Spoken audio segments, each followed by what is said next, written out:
Hello, and we are here. Welcome to Let's Taste Live with my first winemaker guests. Super excited because I love everything they do. It is Brendan and Laura Carter from Unico Zelo. Thank you guys for being here. Thanks for having us on. I know that Neil has got you on a very hectic schedule whilst you're in Melbourne showing some new release wine. So obviously I really appreciate you making some time. Cool. Oh, happy to be here. How's it been? You've been out and about in Australia showing the new release wines. how have they? I'm sure they've been fantastically received. They have been. I'd certainly say so. It's been a bit of a whirlwind tour already, but we're only kind of halfway through. We've still got a couple of cities to visit. But so far the reception has been really, really good. We've been really, chuffed and humbled by, people understand what we're trying to do. Yeah. Awesome. Now, guys, if you are watching live, you can jump onto YouTube. I think I've given out the website address. Everyone's hopefully watching. There is the live chat function. So if you have any questions for Brendan and Laura during the broadcast, please go to the chat and ask questions. I can see our good friend Jonathan Brook, who I think he's Jonathan Brook at home. Hey. Welcome, Jonathan. Thank you for being online as always. If you want to go on to Twitter or Facebook or Instagram, I've got my phone here. I've got stuff open. Make sure that you are using the hashtag Let's Taste Live. No apostrophe, because otherwise you lose the half of it. Or you can use the hashtag Unico Zelo, because I'm going to be paying attention to that as well. UZ on tour. UZ on tour. UZ on tour. Yeah. You say Z. You say Z. UZ. Z. On tour. That's how we're tracking our own little tour. We've got some kind of funky plans in place for that one. Yeah. Now, if you are familiar with Unico Zelo, and if you're familiar with me, you may have heard the episode of my podcast, the Vincast.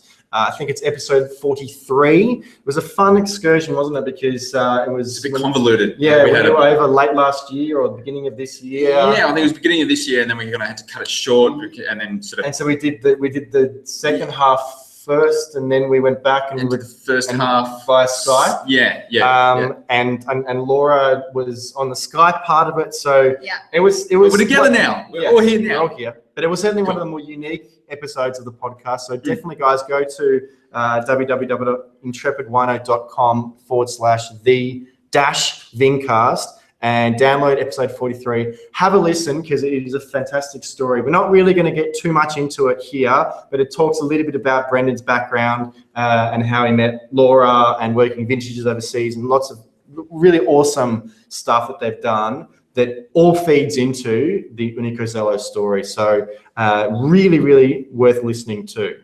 So before we start, I just want to quickly mention, you might see I've got a little bit of branding up. So I'm going to mention a couple of sponsors. First off, you can see here the guys from Different Drop, who are big fans of Brendan and Laura and their wines. You can actually go to differentdrop.com/Intrepid Wino, and you'll actually find a couple of sort of secret packs of Unico Zelo wines. Very worth investing in because the wines really won't last. They are that good. And limited. Yeah. So Different Drop is an online retailer. They love working with people like Brendan and Laura. A lot of small batch, very innovative, exciting kind of wines from around Australia. And they big supporters of this podcast, of the podcast, and of this little crazy live streaming video thing. So definitely go to differentdrop.com/Intrepid Wino. And I think the guys have put together a fun sort of deal for followers of myself. If you put in the code Intrepid Wino at purchase, they will look after you a little bit even more. But most importantly, you'll find some really awesome wines, some hard to get wines, small batch, like Unico Zelo. So if you enjoyed this video, you'll probably be able to go to a different drop and you'll buy some while they last because they're not going to be around for long. Now, we're looking at 2015 wines, are we not? Yes, we certainly All are. 2015. So tell me a little bit about how things have been in the last, was it 9 months ago we did the podcast? So let's talk about the last 9 months. How have things been for you guys? Bit of whirlwind, really. Yeah. The chief thing that kind of happened just right prior to vintage was obviously the bushfires in northern Adelaide Hills, which got dangerously close. We were kind of surrounded, weren't we, bub? Yeah. About 20 meters all the way around the whole winery. So it was very, very scary. Needless to say, we're very, I guess, thankful to the CFS for their efforts in saving the winery. Yes. In terms of vintage quality, it's actually a pretty good vintage. I mean, the fires certainly presented a lot of heat issues, smoke taint issues in some of the other vineyards, which were quite unfortunate. Were the fires quite local in terms of the Adelaide Hills, or did you see them sort of in some of the other wine regions around Adelaide? Well, there wasn't there near your way? So there were a couple in Eden Valley in December and January, and then the biggest one was in the Adelaide Hills. Now, when you say your way, tell them what your sort of day job is. Oh, okay. I work part-time at a winery in Eden Valley at Henschke. At Henschke, I think most people would know Henschke. Yeah. Okay, so there was a bit of sloshing going on. A bit of impact there, a bit of smoke taint of fruit.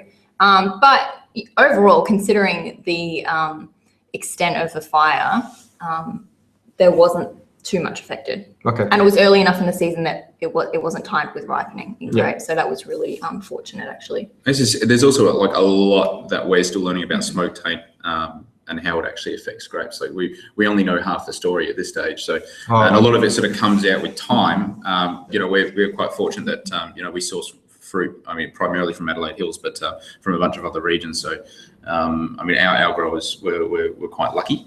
Sure. Others were quite unfortunate, and some sad stories to be told there. That said, vintage quality was really good. We were really, really happy with it. I think any differences in quality that we're seeing of the wines is probably more to do with us learning. Because we don't know everything. We're constantly learning. We're constantly finding out these new things, and especially playing around with varieties that are completely new in regions that that they've never really been sourced from before or grown in before.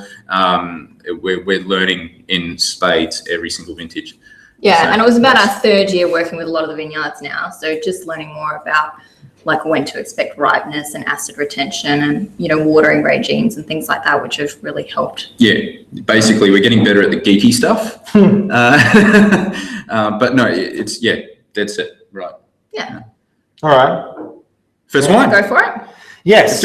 Now let's taste some wines, but before we pour the first wine, I want to mention, I know you're excited, okay. I know you're excited, just quickly. But this is important.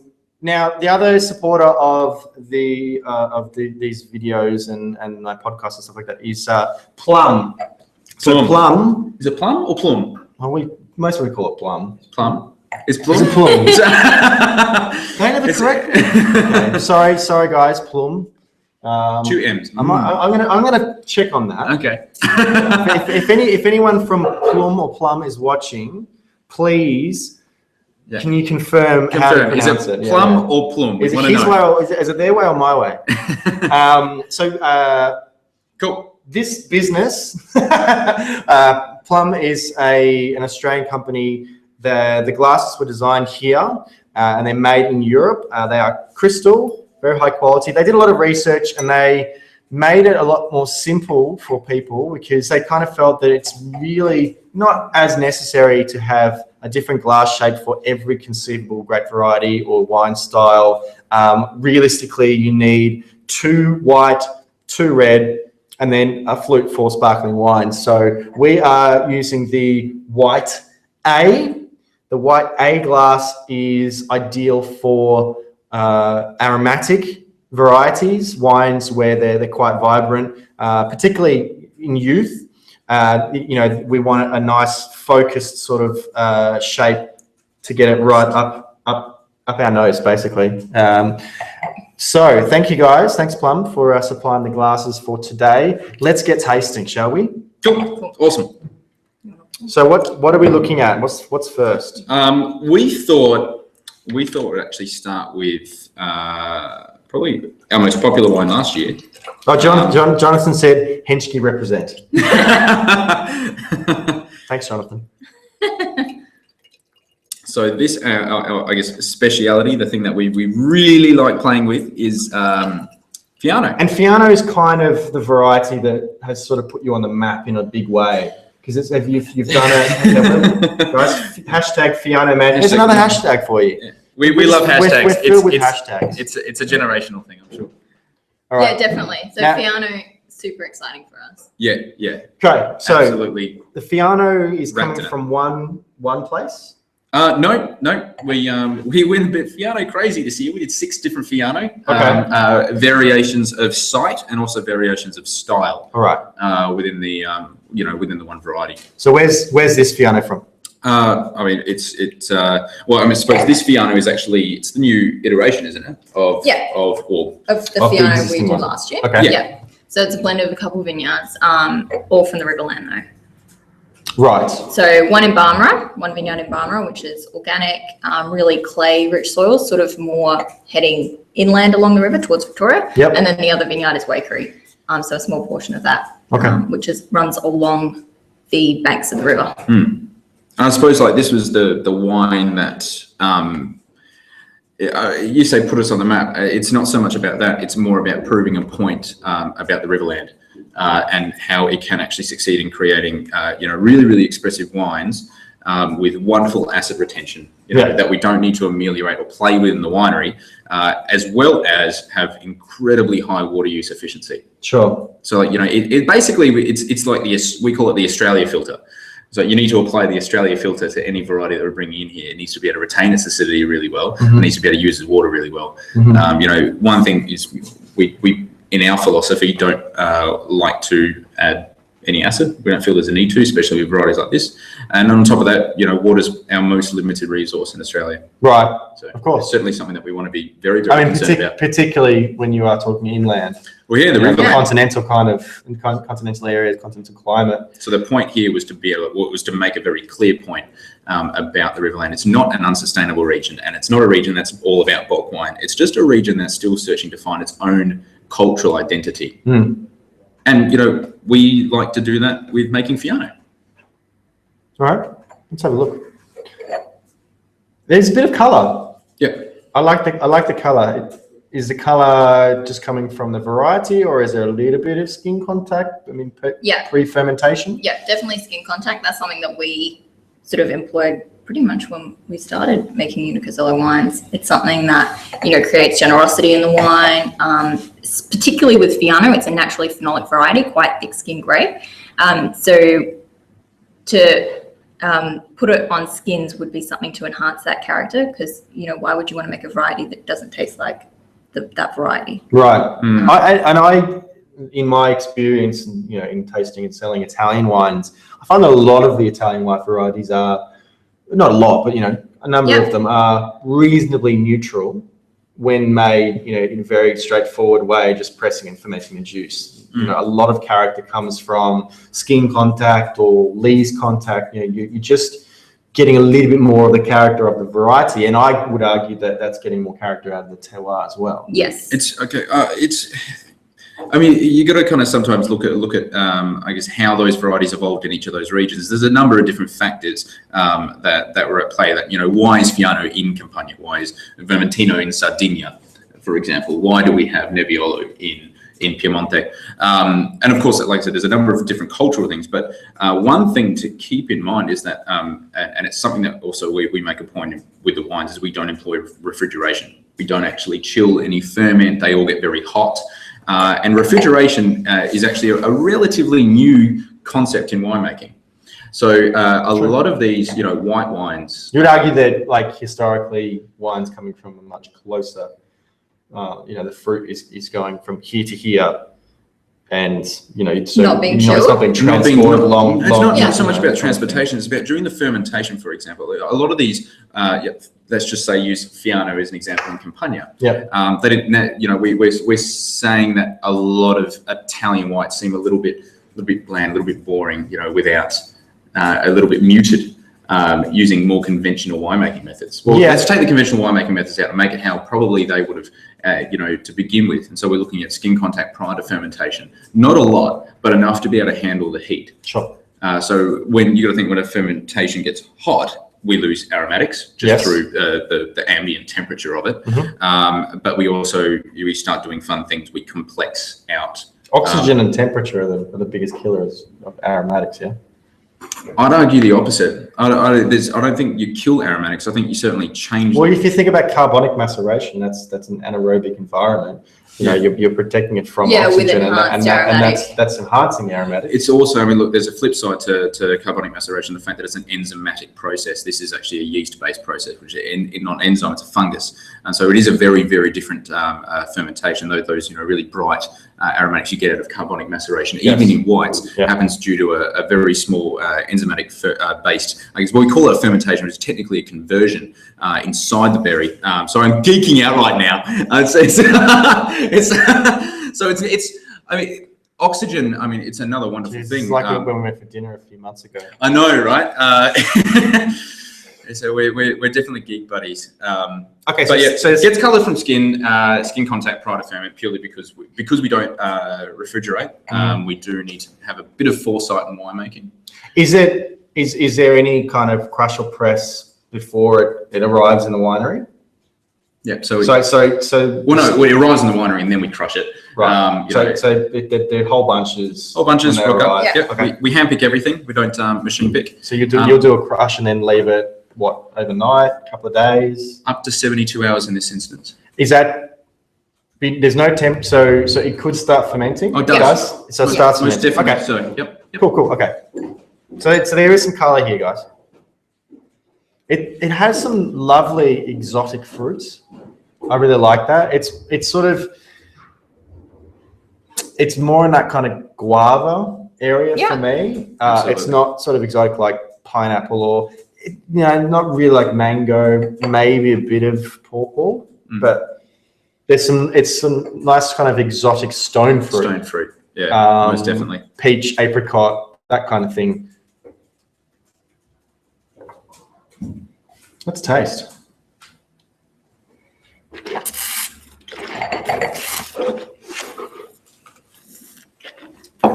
There's definitely some presence on the palate. It has a nice textural element. It's like quite a savory textural element. Waxy. It's actually a hallmark of the variety as well. That sort of waxy. Like a dried character. Earthy. But you do see that kind of, it's like the exotic fruits, but a little bit dry, like semi-dried peach and semi-dried apricot, that kind of thing. It's very fresh and vibrant. It's quite floral as well. I like the floral element on the nose. Yeah, but like more honeysuckle, more sort of again exotic, tropical kind of flora. Well, I guess it certainly proves the point that in terms of aromatics, like this for a lot of these, because we only ferment in sort of like about 1,000-litre batches for these. These would have gotten up to 34, 35 degrees for the geeks among us that are watching. So we're certainly not actually losing a lot of aromatics. Yeah. So you can think of conventional winemaking, I guess whatever we're calling this now, non-conventional winemaking. Yeah. So the conventional winemaking will essentially dictate we get some juice in, we can either sulfur it or filter it, settle it. And then we just, through fermentation and then post-fermentation treatments, we kind of build the wine up to where we want it texturally, where we want it aromatically. Whereas this is a little bit different. This is actually pushing the juice beyond where we really want it. And then we use things like fermentation kinetics and post-ferment treatments. Is it almost like giving it a bit of a struggle to sort of really eke out more character? In the same way that you might, you'd cut back on irrigation of vineyards to have the vines work a little bit harder to find water further down, that kind of thing? Similar in that respect, but I mean, I guess what we're trying to do is like push the juice to overexpress itself, so we don't need to rely on any additions, middle and post ferment, right? To be able to express, but not protecting it to sort of keep it safe. So no, because that's the thing. I mean, and it's more accurately described in a very simple way. If you make your juice friendly with oxygen, the wine will be friends with oxygen post ferment. Okay, that's good. I like it. So that's from the Ricatera Farms. Yeah, in the Riverland. And that's worth noting. We worked really Hello, really Ashley. closely. We worked really closely with Ashley Ratcliffe on the Ricatera Farms project. And 500 dozen orchestrated. I love it. I love it. That's actually wrong. This is a rookie error. We only got 300 dozen.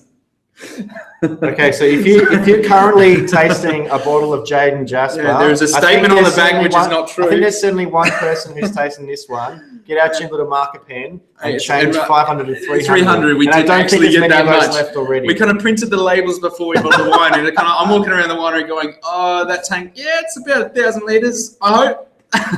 It wasn't. Sounds like there's some good friends of these guys who might have got some unlabeled stuff. But anyway, let's move on. What's next, guys? Cool.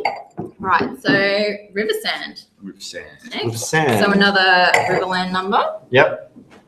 So this is also from the Ricatera? Yep. Okay. Yep. So Brendan quickly mentioned Ricatera, but it's sort of a viticulture project in sustainability in the Riverland. So better water use, better viticultural practices, trying to bring sustainability to growers with environmental considerations. Yep. And it operates, I guess, with the assumption that, and it's no longer becoming an assumption; it's becoming a proven point. But Riverland wine is the way it is, not because of where it's grown, but because of how it's grown and how it's made. So if we can fix how it's grown and how it's made, then we can have these really wonderfully accurate representations of Riverland wine. And as we'll see now, not all Riverland wine is the same. Not all Riverland land is the same as well. We change soil types completely here. And this was part of the motivator. All right. So as far as the making of the wine, once it hits the cellars, pretty much the same? Less skin contact. So we're talking with the next two wines that you'll see are only 18 hours prior to fermentation. I'm sure you can see. Pick that up on the white. It is just a little bit lighter. If colours. This is much more floral for me. Much more floral. It reminds me of walking through Botanic Gardens. So there was just getting this jasmine, and it's got a tea element to it as well. Cool. Yep. It was a very purposeful reason for actually going for River Sand. So we had done a Fiano from Barmera last year from Ashley Ratcliffe. So it was actually from the Basham's property, which Ashley Ratcliffe looks after. Yeah. I really wanted to see how far we could press the point in terms of the sustainability and actually the genuine quality that we could achieve with the Riverland. So we ventured down the river. Right. The thinking is hot climate viticulture. Yes. You approach it intelligently. Sure. Just like you would grow vines in Champagne, you wouldn't grow it the same as Burgundy, and certainly not the same as Galicia. Okay. Well, it needs to apply inversely. We can't be growing vines the same way in the Riverland as we would in the Barossa or Adelaide Hills or Mornington. So we need to, and actually thinking intelligently about hot climate viticulture, because that's what it is. And so when we move to Waikerie, and if people are familiar or aren't familiar with where Waikerie is, it's further down the river, and it's on also, it's the township overlooks the river, and it's on the inside curve, all right, of the river. Yep. So here we've gone from a clay loam topsoil to sort of fractured limestone underneath. Yep. Here we actually sit on really sandy, as you walk through the vineyard, the sand goes over your feet deal. Really, really rich red, vibrant, high iron content. There is salinity issues. However, this is the thing that we really want people to be talking about in the Riverland is very geologically very young limestone deposits. Okay. And limestone does wonders with salinity. Yes. And so getting driving root zone down, so no furrow irrigation. Usually not, they'll pile up sand and then kind of directly fertigate and irrigate to control everything with the vine, but getting rid of that and actually driving root zone into limestone, utilizing residual, what we call, I'm geeking out again, I'm sorry guys, but residual soil moisture, so we can actually turn the water off the vine. So here I wanted to show an uber expression, and like you were, even playing around with sort of acid retention, picking dates, where in the vineyard are we looking for it, and to really see how much of for us it's a pure expression of Fiano. But it has some blue fruits to it as well. It reminds me of like it's kind of a candy character to it. Like it reminds me of like a lolly from my youth. Like if we can have that, those like sort of that's great. black. I think they were like black currant or blackberry, but they were like chewy ones. Like they come in a pack of 7 or something like that. That's what sort of it smells like. Anyway, let's taste.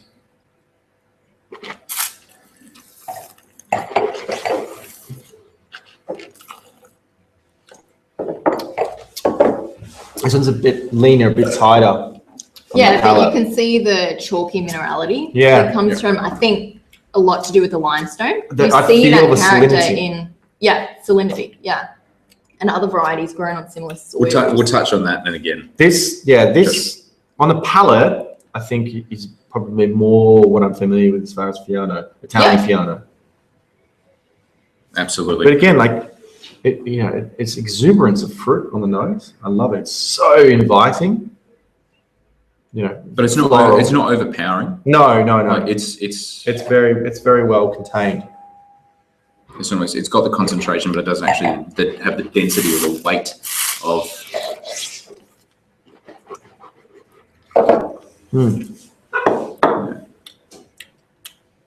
A bit more of a food one.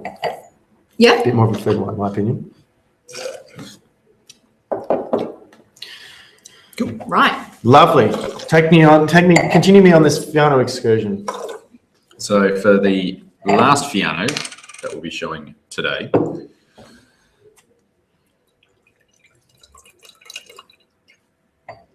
Give me my glass, don't I?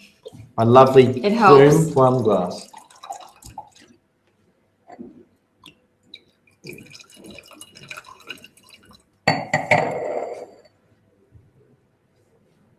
Okay. Sure, pick that up. So here we start to explore Fiano in a completely different setting. We've gone out of the Riverland. We've gone to about 2 kilometres north from Polish Hill River, Southern Clare. Okay, so we're talking in terms of soil for the. I reckon there'd be people who would mistake that for Riesling. Yes, that's exactly what we really want to showcase to people, and especially you get this almost like phenolically ripe sort of vegetal like character that you get on some really, really well ripened Riesling as well. But it's got like this interesting, almost like it's very ripe.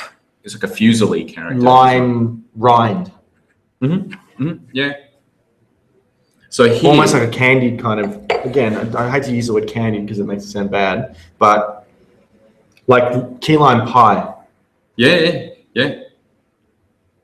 It's just a little bit more brooding than and more rather than basil. Jumping out the glass like you would expect. So it's a bit more structured. Riesling definitely that herbaceous. Sort of basil pesto character that it's a quality of Fiano that's it's associated with that variety, certainly phenolically ripe Fiano. But here I guess we were asking the question, does Fiano actually translate its site in the glass? If we were to treat it the same as somewhere else, and it is actually remarkably different to the river sand, like they sit almost poles apart.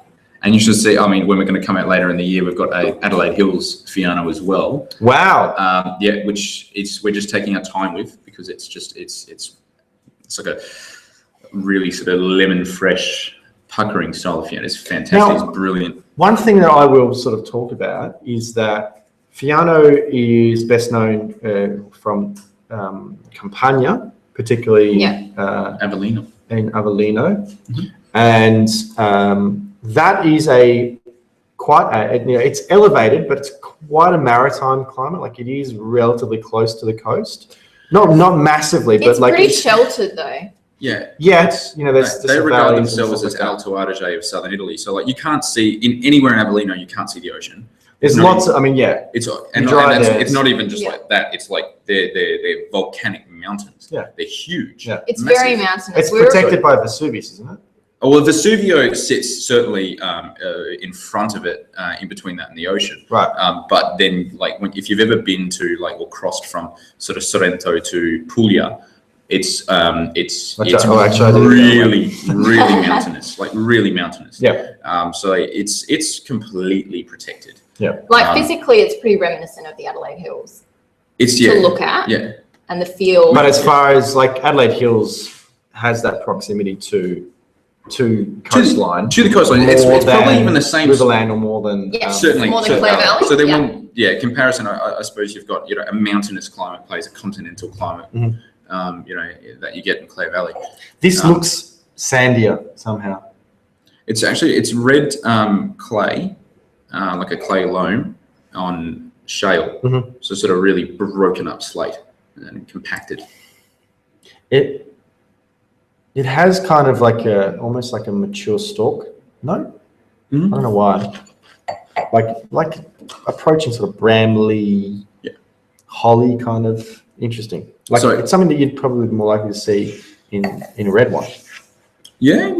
Look, at the end of the, you got to think in Australia we tend to also, we pick a lot of our whites quite early, and we, for acid retention, then we pick a lot of our reds quite late for overexpression of the fruit. Here we're just trying to pick at the right time, which it certainly sits a big degree riper than the river sand. So we do have the it is a ripe character. It's phenolically ripe, and it's kind of like a rare thing to see in Australian whites as well. That's much deeper on the palate, really mid palate. Got a lot of carry through. It's not as sort of vibrant on the front of the palate as the first two, in my opinion. It's much more, I hate to say that, a more serious expression of Fiano. And no barrel work either. It should be sort of note. We don't play. Do you do much lees contact post fermentation? Yeah, we definitely play with it. The Adelaide Hills is still on gross lees, still on fermentation lees. I think this is the one that's probably going to take a little bit longer to express itself. And it's doing fine just now. Of course. How bold it quite is, but it is one I really want to see in cellars. It's certainly richer, and despite the nose being reminiscent of Riesling, the palate really gives away that it's Fiano. All right, guys, that was a Slate Farm Fiano from the Clare. Fascinating excursion through three quite different and quite profound expressions of Fiano, and quite Australian, I have to say. It's actually really interesting to see how people have reacted. They've gone, you did 6 different families. Do they all taste the same? It seems like a really silly question because they all taste like completely different. So I don't know. I don't know many producers that have done multiple Fianos before. There's a few that do multiple Rieslings, which are really interesting to see side by side. I'd like to see more people playing around with that variety. The more that we can get, the more we can really get behind it and get in front of people. Exciting. Yeah. Okay, so we got some more wines to look at. Yep. What have we got next? So Pinot Grigio next. Pinot Grigio, possibly a familiar a variety people are familiar with. Yep. Yeah, and certainly when you, start drinking wine, Pinot Grigio is one of those varieties that's really easy to understand. Look at the colour. That is possibly not a colour people would be as familiar with as far as Pinot Grigio. It's not that dark. Because why? No, it's not that dark. It's about the fact that there is colour. Oh, yeah. Colour means flavour, doesn't it? So it's from Adelaide Hills. So the first Adelaide Hills one that we do. We kind of focus on the northern Adelaide Hills. I think it's really easy to, think of the Adelaide Hills as one big region, but considering the soil, considering mountain influence, and how far the coast is, there's actually a lot of differences along the Adelaide Hills. It connects the Barossa to McLaren Vale, and no one ever compares Barossa to McLaren Vale, and yet you could have just on the border of each in the Adelaide Hills, and they're still grasped in the same category. It's like probably the most non-homogeneous, region we have. Northern Adelaide Hills, a lot of alluvial soils, and lots of gold mines up there. Yeah. So Pinot Grigio from there, quite unique, I would say. So with gold, we obviously get pyrite quartz. Is always associated with gold veins, really quartz shot clays. As you kind of move down the hills, we've got sort of clay on granite, and then we move into like ironstone, sandstone as it gets more fractured. Yeah, more into sand down to McLaren Vale. Yeah, like Blewett Springs way, where it starts to really break up. Mm-hmm. So actually talking with the soils mentality with the Adelaide Hills is a relatively new concept into sort of breaking them up. I'd love to see what they've already done in McLaren Vale and even Clare Valley to a degree. Oh, like the Grenache project? The Scarce Earth project. Yeah. Wonderful intention and wonderful execution. I'd really like to see that done in the Adelaide Hills. Yeah, well, my bugbear region locally is the Yarra Valley. Okay, yeah. And I really would like to see the Yarra Valley broken up because there's a lot of difference from valley floor to some of the higher points. Anyway, So tell me, Pinot Grigio, Adelaide Hills. So the colour is... Where's this colour coming from? Winemaking. Oh. But sort of looking towards a style of Pinot Grigio that we really like. So taking the influence from Alto Adige, Friuli, Northern Italian Pinot Grigio. Sure. So more texture, more generosity, and skin contact is part of that. So it's a legitimate style Ramato. So it means copper in Italian. Okay. And I mean, hence so what sort of skin contact regime are we talking? It varies across the parcels. This is the first time I did Pinot Grigio, but 2 weeks. 2 weeks on skin is pretty much for the entire very heavy. Then straight to barrel after that, rest for 3 months. And that's where Lee's, talking about Lee's and winemaking certainly played a role in this wine. So I guess it's a completely legitimate style of Pinot Grigio that's underrepresented, in our country. When we're thinking about doing a Pinot Grigio, we looked at we're in the hills. We don't have a view of the ocean. We are quite well protected. So to make a style that's influenced or gaining inspiration from Veneto is folly. We want to be moving up into the hills. Yes. And looking at a style that it certainly suits, at least, for that particular Friuli Pinot Grigio is a bit different to Alto Adige Pinot Grigio. I know Friuli is certainly popular for this style, but I've seen Alto Adige examples that I feel that this is more in line with purely from the acid line. To be fair, you're probably going to have to work a little bit harder to find this kind of wine from Alto Adige in Australia. Yeah.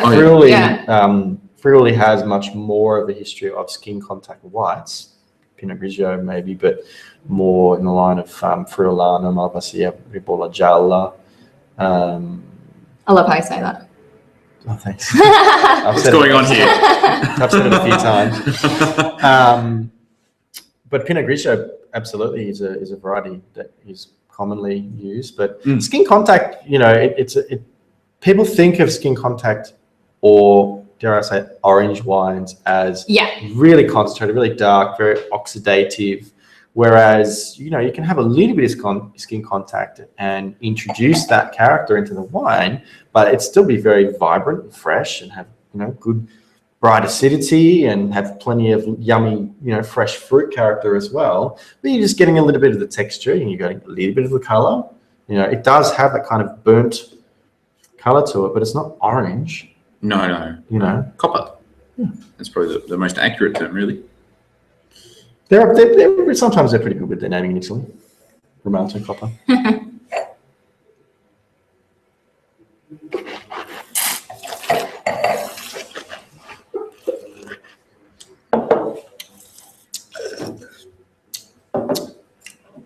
Certainly less fruit than the definitely the Fianos. Yeah. It's more. It's a very complete wine. Yeah. It has freshness. It has savory. It's probably, I honestly, I'd probably like to see a little bit more fruit in there. I'm not sure where you're going to get that from, whether it's a ripeness thing or whether it's I don't know. What stands out to me about this wine is that salinity that you get on the palate, that saline character, and that, certainly probably plays in contrast to the fruit. So I'd say that's what stands out more. Yeah, absolutely. And it was an active choice. I mean, if we went down the path of picking this riper, not only is that nose obviously overly expressed, but also it becomes a heavy wine. And for me, Pinot Grigio has never actually been a heavy wine. Well, after something that, although it's made in the hills, it can be eaten with seafood or drunk with seafood. So something that has this, and this is a common, like I said, I'll come back to it. We noted in river sand, this sort of saline quality.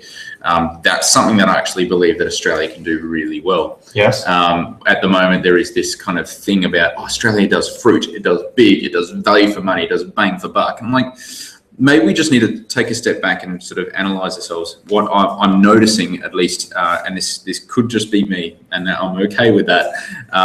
A smoky minerality in a lot of the reds that are executed and made in very similar fashion to how these wines are made, and a saline, almost puckering acid line that lingers for quite some time. And I actually like to see that almost overexpressed. Hence why it was, I guess, a part of there was certainly that motivated to be picking early and seeing that really expressed in here. This is really interesting. I'm not saying it's a good wine. I think definitely work in progress. I'd like to see it, again next year. Yeah. See how it's evolving. But it's definitely unexpected. Like people. It's actually been our most popular wine to date. I think part of that is the fact that it is different. It's like, cool, a Ramato Pinot Grigio in Australia? Yeah. Bring it on. Yeah. I think, it's not what people are going to expect, but that's probably what's so exciting about it. Well, our first name of the business is Unico. All right, let's keep cracking on. Next one. Well, if you're talking about not expecting stuff, this is going to blow your mind. Okay. This is Brendan's creativity at work massively. Not just in the label. Oh, Did I mention the fact that the label's a story on its own, really. The labels were designed. Who these labels were designed? Yeah. Well, I'm not sure if you mentioned it, but that is actually the result of about 30 massive arguments. A lot of blood, sweat, and tears went into that label. But I found a good solution. So here, this is an interesting one. All right, so this is a common thing with all the wines is they're not meant to give answers; they're meant to ask questions. Good, I like that. Yeah. And so here we were asking the question about, taking sort of a reset back on our, I guess, food mentality. Right. About our food mentality? Yeah, in Australia, I think we have a bit of an identity crisis. Yeah. In figuring out, we're making lots of these wines that are all sort of inspired by sort of other areas around the world, but not really thinking insular and going, well, what's our food identity in Australia, and what's our food and wine culture in Australia, right? And working up from there. And so when we're overseas and we're in Piemonte and we were we were there for 3 months. It was like cheese, truffle, and cream extravaganza. And for 3 months, it sounds good in theory. You must have had to work so hard in the winery to be able to take all those pictures. The Italians know how to work though, so that was absolutely fine. But we started to crave freshness, sort of vibrancy and astringency. And that was something that, a lot of the friends that we made over there, guys from the States, guys from Denmark and whatnot, they weren't really craving the same things we were craving. We realized we're actually craving a taste of home. And the taste of home for us is freshness, vibrancy, astringency, a lot of Asian inspired dishes. So we spoke with a couple of sommeliers that we've worked with over the past couple of years, and are quite friendly with who are at Asian inspired restaurants. So how they perceive taste, how they perceive flavor, and what the challenges are with getting a wine to match with Asian food, correct? Asian inspired food, and it was a unanimous response. It was incredible. It wasn't. We thought it would be maybe sweet, sour, chili. It wasn't. It was umami. They had issues with pairing wines with food that are quite strong with umami flavors, and hence the reason why a lot of they had issues with them, or they wanted. No, issues with finding the wines. Right, okay. The right wines that don't have this sort of jarring thing between the, meatiness and not in the Mataro kind of way. Like, we're talking white wines here. And so the challenge then was to, all right, well, let's try to find a wine that is affectionately named Chopsticks. That would make that pairing maybe a little bit easier. Maybe it would even challenge how we're making wines in Australia for Australian food. Because you remember, why would a Gamay producer in Beaujolais would start making wine in a particular way? Well, it's because he realised that in the little local area, it would make the wines, more resounding with the food. I always it's something that whilst I was traveling around Europe, and I was going from region to region, I wanted to have as much as possible regional food because I wanted to sort of see how that in the context, how the wine, to sort of understand the wine better. It's like, okay, the food from Alicante is like this, and therefore the wine is like this. Yes. Yeah. What I couldn't work out was which one's a chicken, which one's the egg. And that's the thing. And I believe that, human beings have been eating longer than they've been drinking. Right. And so that's where I see old world and new world winemaking. I see this old world winemaking developed as happenstance to the food that they were eating at the time. Right. Or the area. I would maintain that it's a little bit easier to change cuisine, change ingredients, than it is to change winemaking as far as what grape variety can actually grow in that area and then how best to express that. And that's why this was a real challenge. Yeah, okay. Precisely why. Because, what we do is we grab these. This is almost like reverse engineering in a way. Yeah, we're grabbing happenstance winemaking techniques. And we do this all the time. We grab them when we whack them into Australia and go intentional winemaking. Yeah. We go, I'm going to make an off-dry Riesling. Yeah, but firstly, is Riesling like just getting to the point of ripeness where you're picking with such high acid that you have to leave residual sugar in it, otherwise it will render it unpalatable. No, what we do is we just kind of halt ferment halfway through and then whack in a lot of acidity and boom, we got ourselves an off-dry. How are we going to sell this? Asian restaurants. And just, So rather than kind of saying, German off-dry Rieslings are the tits, excuse my language, they're amazing. Well, they are. They are amazing. We should be doing that as well. It's like, well, are you actually thinking about, A, if it works in Australia, can you make that style, in the best way possible? B, in context in Australia, is that going to actually, This is really like high level and over analyzing, I guess, wine, but it's for a winemaker, it's a challenge for us. It's to go, all right, maybe we should actually talk to the chefs, the tastemakers, right down to like the bottom level people and go, what are you eating and how can we make this experience elevated? I need to know what varieties are in there. So the challenge was how to make a white wine that showcased umami characters without it being bready, which I personally don't have a thing with that. I just can't control it. You tell me to make a bready wine, I don't know how. Or leesy, because autolytics, of course, elephant in the room for us is champagne is the general reference point. The reference point for umami characters in wine. So here we played around with a bit of winemaking technique. I would maintain that it's sherry, but anyway. Oh, okay, it's cool. coming. This is great. This is going to be fun. So 80% Moscato d'Alessandria from vines planted in 1945 from Riverland. Otherwise known as? Zabibo. Or as Australians like to call it, Fruity Gordo. Yeah. Is it? It's a bastardization of the name, and I hate it. Muscat Gordo Blanco. Yeah. Is it that? Apparently, apparently we just call Moscato d'Alessandria, Muscat of Alexandria. We call it Fruity Gordo. Okay. I'm not sure even Muscat Gordo Blanco is even what we call Fruity Gordo. Right. Okay. Anyway, we seem to have just thrown it all together. Anyone watching, if you know if they're all the same grape variety, let us know. So then we put that on skins for 2 weeks. So we get this sort of astringency and tartness to it. We get obviously the overexpression of aromatics, which is great for sweet and sour. Yes. The oiliness, which is great for heat. Yes. We go, cool, that's great base. Then we grab 10% Pinot Grigio aged under floor for 6 months, 8% Sauvignon Blanc aged under floor for 4 months, and 2% Fiano that's been Madeirized. Heavily oxidated. 2%. Fiano.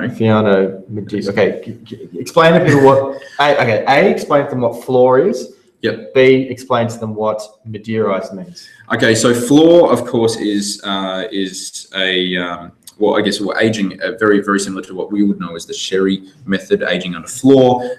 It is achieved generally through wine that is ullage exposed to air, and then there is a little beastie, little yeast, essentially, that is what we know as an obligate anaerobe, and it basically exists as it spreads across the top of the wine like a film, largely protecting it from strict oxidation.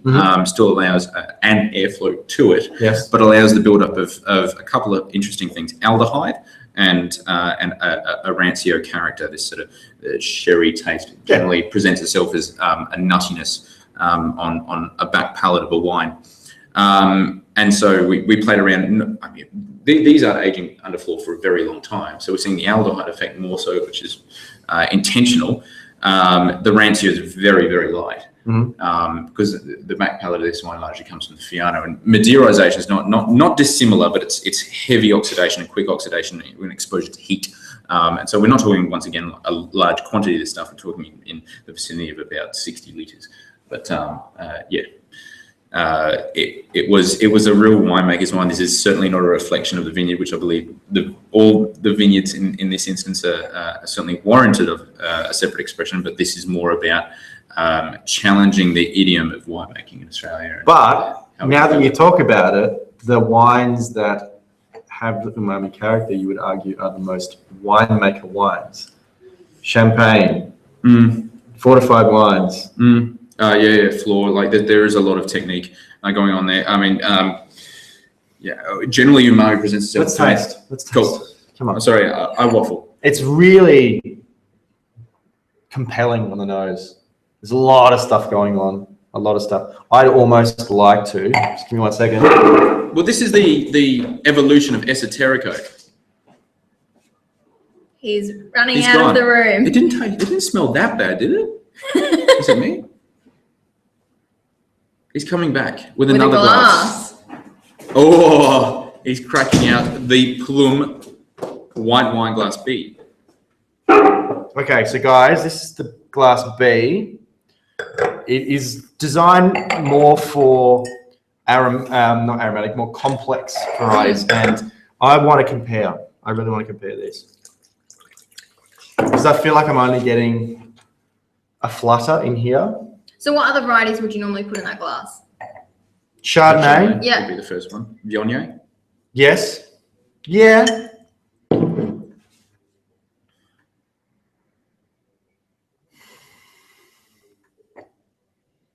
Because it looks more exotic in this glass.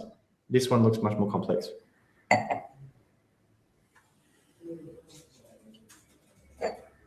Very interesting.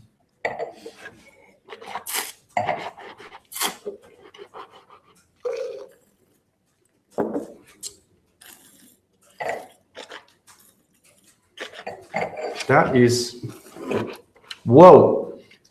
That's got a back end on it, which is very interesting. Pretty cool, huh? I would almost say somewhat challenging for people. But it's not radical. Like that is not a radical style of wine. It's not Anton von Klopper level. Klops. Love him. Love him to death.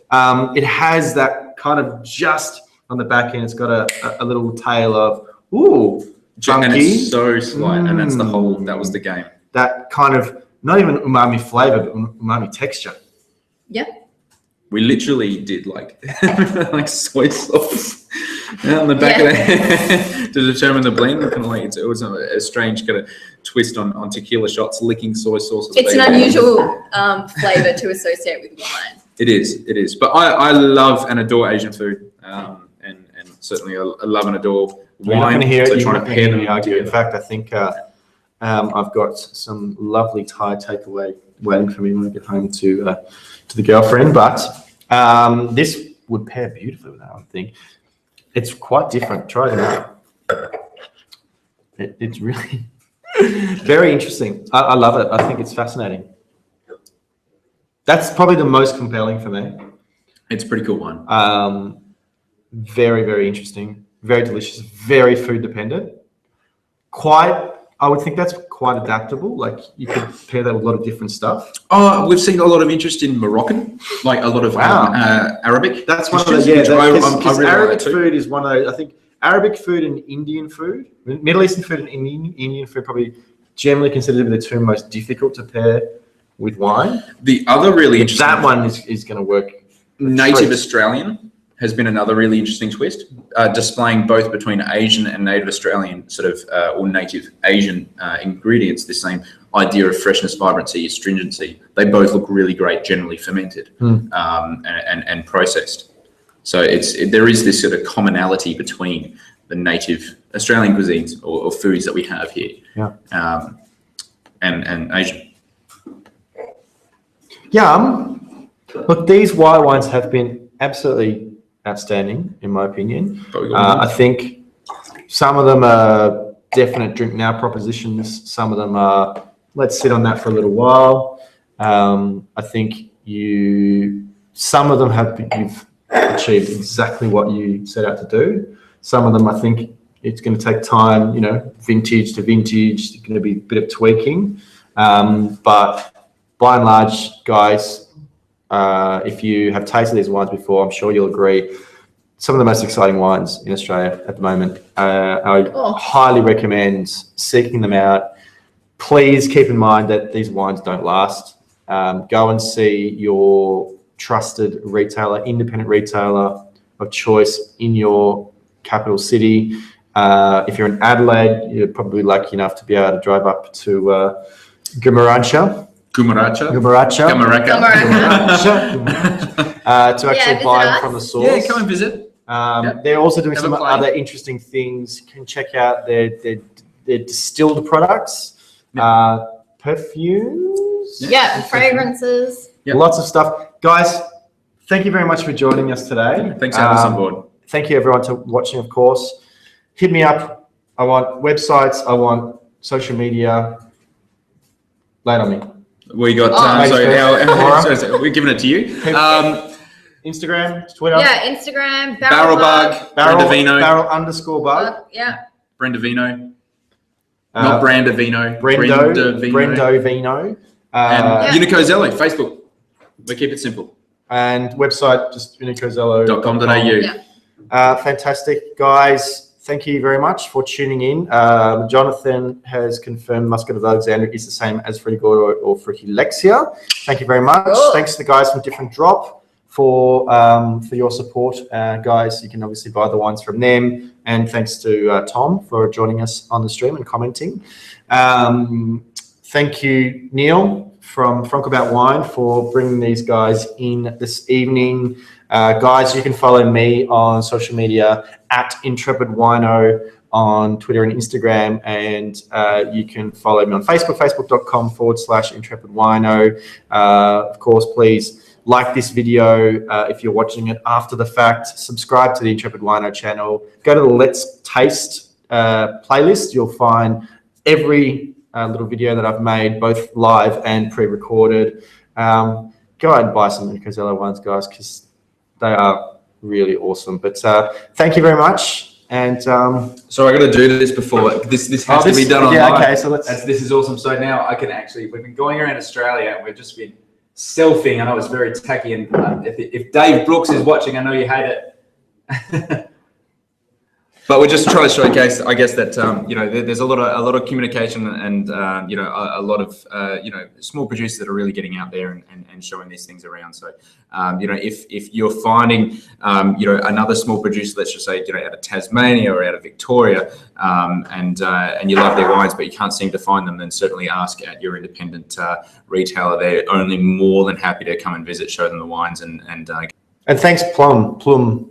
Thank you. Hopefully someone Great after the bit. video Love it. can confirm how to pronounce it. But they have a fantastic introductory offer as well. You can go to the website and I think you can get $150 worth of glassware for $35, which is pretty sweet deal. Go to Different Drop, differentdrop.com/Intrepid Wino. You'll see some Unico Zelo packs. Snap them up, guys. Don't wait. Don't need to think about it. Buy the wine. Guys, thanks very much. Thank you. Thanks. Cheers. Cheers.